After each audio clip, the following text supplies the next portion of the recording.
আপনারা দেখছেন SB world news, চিরতরে আপনাদের পাশে।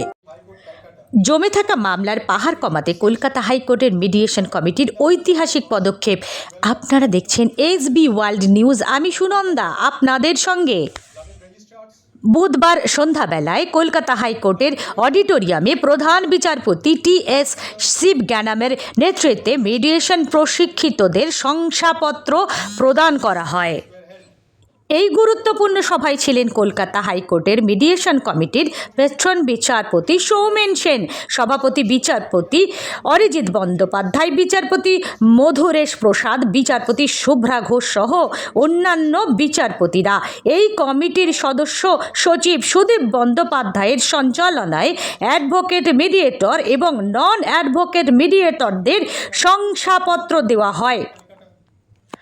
নন অ্যাডভোকেট মিডিয়েটর হিসেবে আইনি সংবাদদাতা ও কুমুদ সাহিত্য মেলা কমিটির সাধারণ সম্পাদক মোল্লা জসিমউদ্দিন সহ অন্যান্য মিডিয়েটররা এদিন প্রধান বিচারপতি সহ অন্যান্য বিচারপতিদের কাছ থেকে শংসাপত্র পেয়ে থাকেন।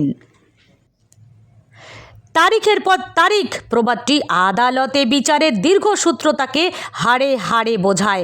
বিচার পেতে গেলে আইনজীবীদের পেছনে দীর্ঘমেয়াদী খরচ তো আছেই।